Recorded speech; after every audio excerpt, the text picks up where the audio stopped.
پاکستانیوں اب تو جاگ جاؤ، من حیث القوم روز محشر تم سے بھی سوال ہوگا کہ تم نے اپنے اس لیڈر عمران خان کے لیے کیا کیا جس نے ملک و قوم اور تمہاری آنے والی نسلوں کی خاطر اپنی زندگی تک داؤ پہ لگا دیا ہے۔ آج ہم سب پر روز قیامت ہے۔ کیونکہ جب ہمیں یہ پتہ چلا کہ عمران خان صاحب کی بہنیں جب اڈیالہ جیل سے ان سے ملاقات کر کے واپس آئیں تو انہوں نے بتایا کہ ان کا وزن دن بدن گر رہا ہے، اور اس کی وجہ یہ ہے کہ ان کو مکمل قید تنہائی میں رکھا گیا ہے۔ 24 میں سے 22 گھنٹے وہ مکمل بند رہتے ہیں۔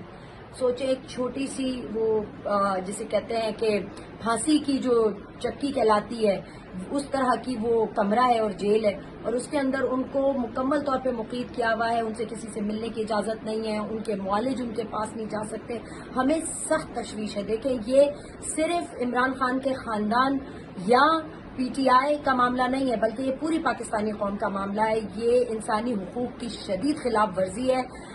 ان کی صحت دن بدن گرتی جا رہی ہے۔ وہ ملک کے سابق وزیر اعظم رہ چکے ہیں اور اس وقت ملک کی سب سے بڑی سیاسی جماعت کے بانی ہیں، چیئرمین ہیں، لیڈر ہیں، رہنما ہیں، اور اس کے باوجود ان کے ساتھ وہ سلوک کیا جا رہا ہے جو شاید ایک عام قیدی کے ساتھ بھی نہ کیا جاتا ہو۔ ہم شدید مذمت کرتے ہیں اور یہ تمام سلسلہ بند ہونا چاہیے۔ ان سے ملاقات کی اجازتیں کھلنی چاہیے، ان کے معالج کو ان کے پاس جانا چاہیے، اور ساتھ ساتھ ان انصاف کے تمام تقاضے پورے ہونے چاہیے۔